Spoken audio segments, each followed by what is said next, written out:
Early in the afternoon of September the 16th, 1943, the 7th Division, with fixed bayonets, advances into Leh from the north, to be followed shortly after from the east by the 9th Division. The 9th Division had had the worst of the country and the fighting, but the 7th Division had won the race.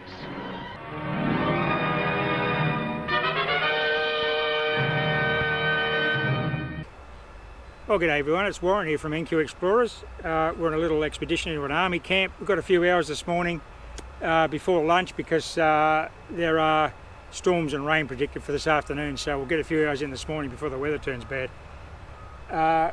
Today we've both got AT Maxes in here, Colleen and I, and today I've got, this is the first time I've used this coil, I've had it a while but haven't used it, is the Garrett Reaper coil. It's a 14 inch by 11 double D. Great for depth. Obviously you're going to get a lot of depth on a big coil like this and tons of coverage. Ideal for an open field situation, which this isn't, but there are areas in here where this will be useful, particularly the open forest areas where it can cover a lot of ground, and even in the long grass I can hover above the ground, re-ground balance at a different height, and the long grass won't worry me too much because I'll still get plenty of depth and penetration with a larger coil. Now I'm not going to get the target separation I will with a smaller coil. Colleen's got a little 9 inch on. So I'm going to avoid the cluttered areas where there's lots of iron or target concentrations. I'll leave that to Colleen, or another day with a smaller coil. But we'll see how we go with this big Reaper. On the Max, I'm just in a custom mode that I've set up with 30 points of iron. So hopefully we'll pick some targets out in an area that I'm not really familiar with. I've drifted off the side of this camp outside the boundaries, and we'll work that area today and see how we go. Thanks for watching. Well, here's my first target with the Raider. It was quite deep and had a bit of difficulty pinpointing, of course, because of the size of the coil. It's an old World War II Relic. It's a latch hook of a pouch, I believe. Looks familiar. I know what that's off, but I can't place it at the moment, but it's just a little attaching latch to hold a pouch shut, or a piece of equipment like that. So that's a nice little World War II Relic straight up. Here's my next target. It's an interesting piece of, it's just a piece of alloy scrap, but it's got some sort of markings on it. There's a little, you can see there's like a shape. I'll clean this up properly and see if I can read what that is. It's not one of those first aid tins, it's too thin, but it's definitely going to be World War II. I'll see if I can get what's some sort of inscription or punch markings here. Not really sure what that is, but it's nothing special, but I'd be interested to find out what that's off.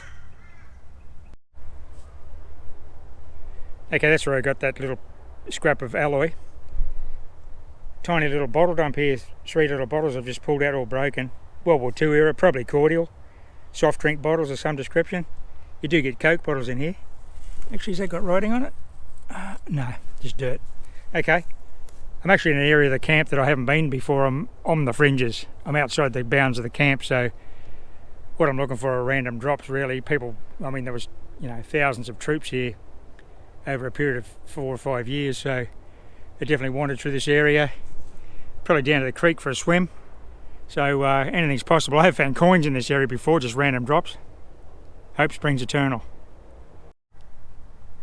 Also in this little dump, I've just pulled this out. The detector alerted me to it, but it was sort of partially exposed.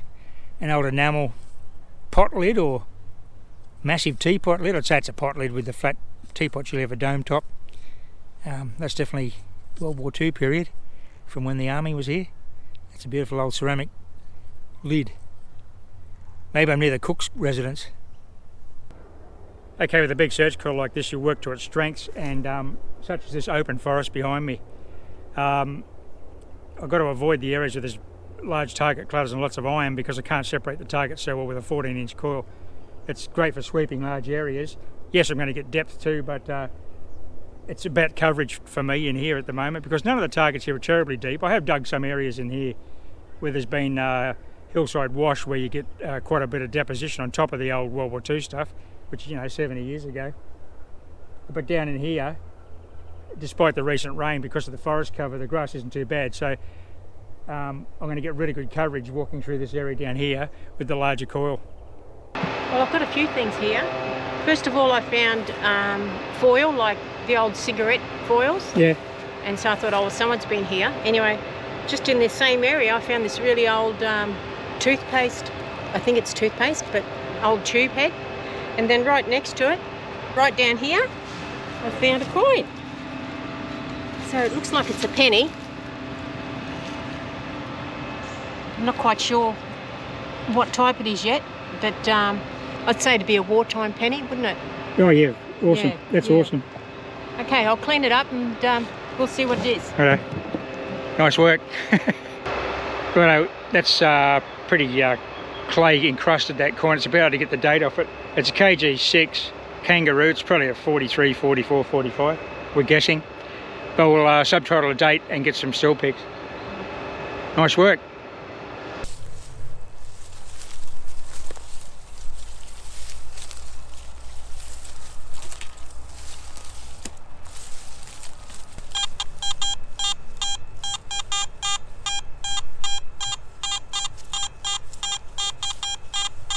Well, that's a kind of scratchy 50 to 60 signal. We'll dig that, but look what's next to it.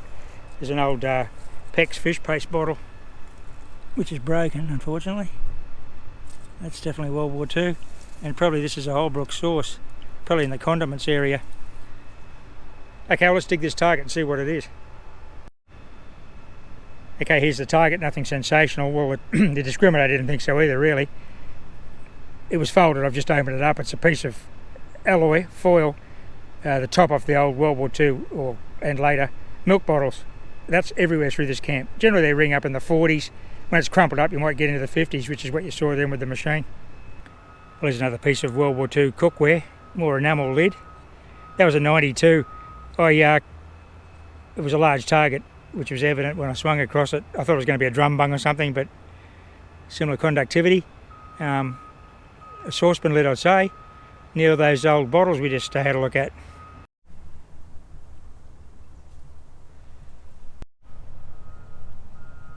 There's my next target. It's a 303 hole, fired up against this old gum tree. That was a 66, but they can ring up into the 70s, 72, 76 kind of thing, depending on the orientation, because there's a lot of brass. Well, as you can see, we had a lot of late summer, early autumn rain, and this place has turned into a green hell. Lantana's really sprouting. Grass is insane. Lots of bracken fern. The bracken fern's not really an issue because you don't get much grass under the bracken fern.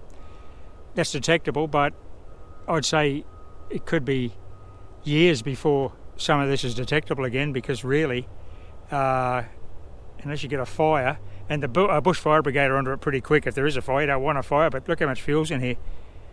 When this dries out during the winter, if we get a hot summer next year, could be pretty wild. But yeah, it's made it very difficult. A lot of these relics are going to stay undiscovered for years now. Well, I've got the drinks on board here. I better go and find Colleen. I haven't seen her for about an hour and she might need a top up. It's pretty humid. She's over that way somewhere. Yeah, it's been about an hour since I've made contact with her. I've got the two-way, but I'll just wander over there and see if she's found anything else. Okay, well, here's this Reaper coil. It's a typical Garrett quality. It's fully waterproof. Along with the Max, it's got the waterproof AT cable connector. Although you can get the Reaper for all the machines in the Garrett range, including the Apex and the Aces.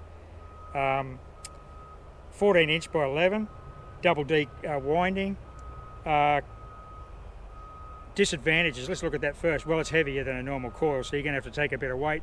What I've been doing is the old style, way back in the 80s type detecting, where you shorten the shaft, like with the old Deep Seeker, which is really heavy, and you straight arm detecting. Don't carry the detector, just let it hang there. Bring it in close to your toes.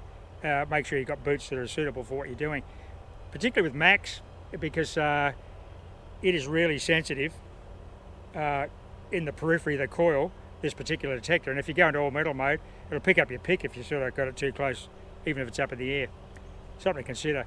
So it's a little bit heavier, obviously, because it's size. I will be losing sensitivity on tiny targets. Having said that, though, I have dug some very small bits of brass. I haven't found a real lot today, no coins like Colleen's got that penny earlier on.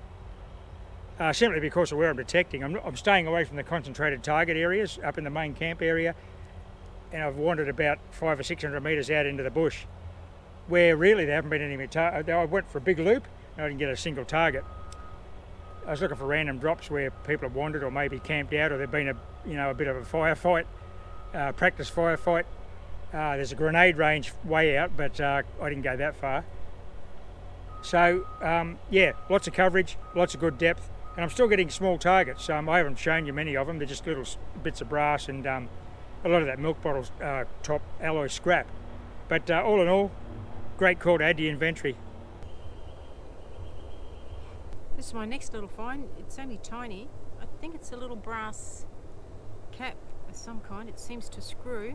Yeah, it's got the definitely little military. indentations. Yeah. But I'm not quite sure what it'd be. It's not for a grenade fuse. It's definitely military. It's not one of the grenade fuse filler plugs. It's but it's solid brass with a really good thread on it. So we're not really sure what that is, but it's definitely World War II. Oh, good. Yeah, nice work.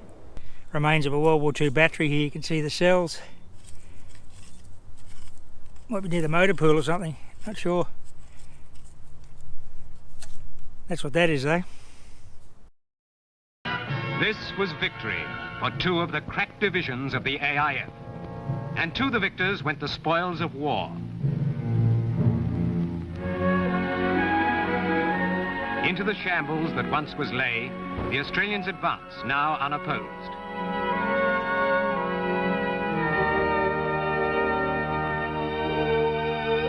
The foot-weary troops are glad of a lift in this campaign veteran. A captured Japanese cart is a welcome trophy to foot sloggers who've lumped their gear all the way from Red Beach and Nizab. Okay, our radar call video continues, and it's the next day. As you can see, it's cooled off a lot and it's quite overcast today, but I'm back in again with the 18 Max and the big radar coil in the old army camp, and see what else I can pick up that we might have walked around or missed yesterday. I'm going to concentrate once again on the periphery of the camp. There's no point taking a big call like that into the target clutters. The main part of the camp up the hill is absolutely infested with iron and small alloy targets and burnt metal and that kind of stuff, which the big colleges struggle with. Like the discriminator would just be working overtime. You'd be flat out picking any sort of, there'd be no recovery between the targets, put it that way, with that giant coil. So we'll stick in these fringe areas, spread out into the bush, and see what random drops I can pick up out here on day 2 of our little radar adventure. Just caught some colour over in the bush over here. I think it's an old fruit tree here. Must be part of the old army camp. A couple of mandarins. Is that what we got here?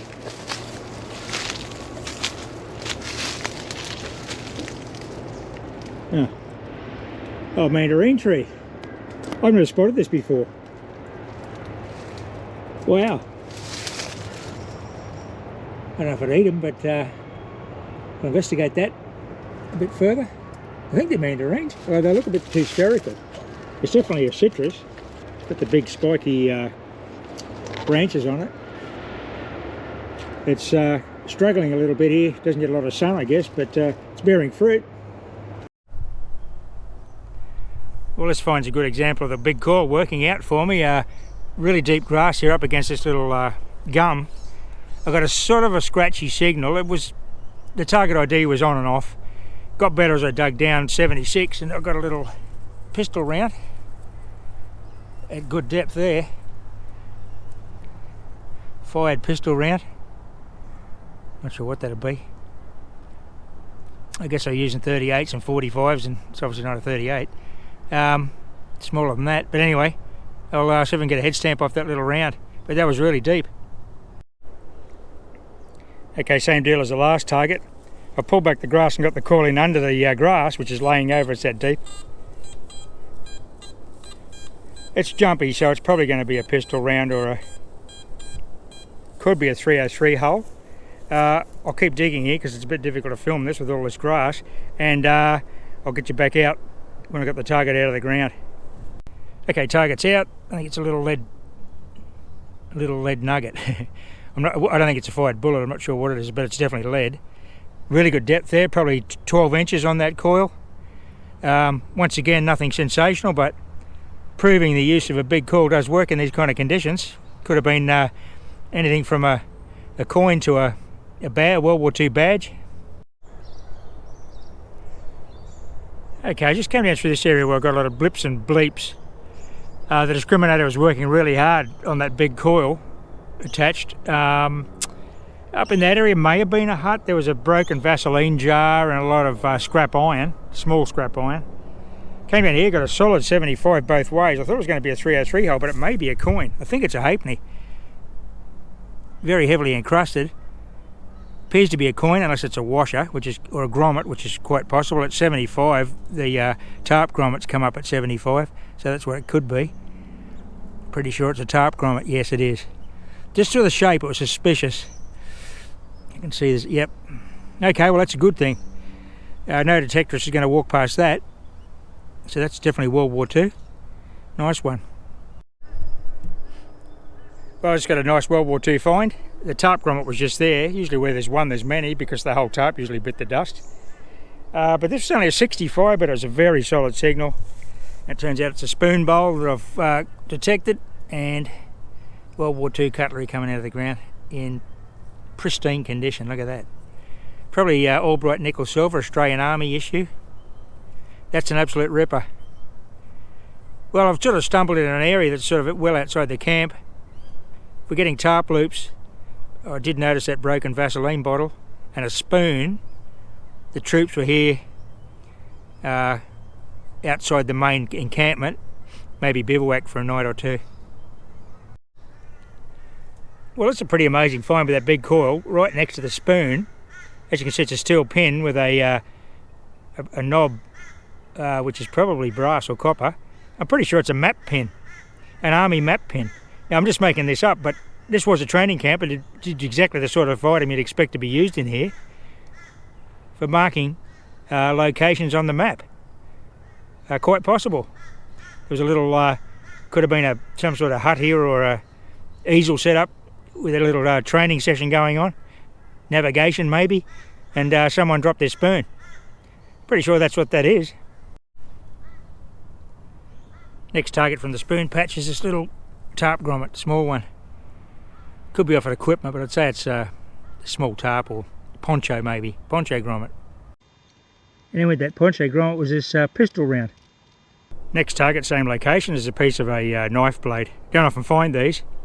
Usually just get the broken handle without the blade, but that's definitely a knife blade. Okay, I've moved back a couple of metres from the spoon. I'll remediate that hole shortly. In this long grass, and I've got a little spray of targets here with the big coil. 58s and 60s. Let's see what this is. Okay, that last little run of targets was just the milk bottle foil lids, so that's indicative of someone sitting there with rations, along with the spoon. The map pin maybe. We think that might have been a map pin. But with a smaller coil, I definitely wouldn't have picked any of those targets up, because that grass is so thick and there's just laying over. It's 8, 9, 10 inches deep in places, as you can see. So that vindicates the use of the coil there. To pick a spoon out of there, no one's going to miss that with the detector if it was in better conditions. But the big coil punched through that grass, and I got a solid target ID right from the top. Well, here's my next recovery. It looks like a cap off something. I thought it was like a wheel bearing cap. That obviously comes off. Maybe, well, some kind of bearing cap, I'm not sure. Not familiar with that. Oh, it's got, hey, wait a minute, here we go. Oh no, off and on. Could be off a radio or something. Nice. Yeah, an off and on knob. And this is my first personal item of the day, and I love this World War II history. It's a jungle shirt button. That was a 65, 66, bit scratchy. Probably laying at a weird angle in there under the log. Ripper. Well, I'm still working this same fallen log, and I've got an 83 here. That was not another on-off switch.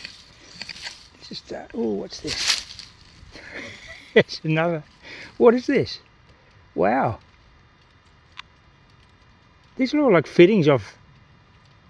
Well, it's like a wound spring in there. Look at that. Not sure what that is. Interesting old artefact though. Where's my next target? Shallow leaf litter. Live 303. I haven't found a real lot of ammo in here, but that's probably about the 4th ammunition item I've found. But she's a beauty. Look at the condition of that thing. I'll just rebury it now. Well, it's our little raider expedition into the army camp. I hope you enjoyed that video. couple of little finds there. Colleen's got a nice penny, the spoon, some other little relics from World War II. They're getting harder to find, but we're still digging them up. And we've got to move to things like bigger coils or other areas, or just think outside the box where there may be relics still hiding. So thanks for watching, everybody, and happy fossicking. Bye for now.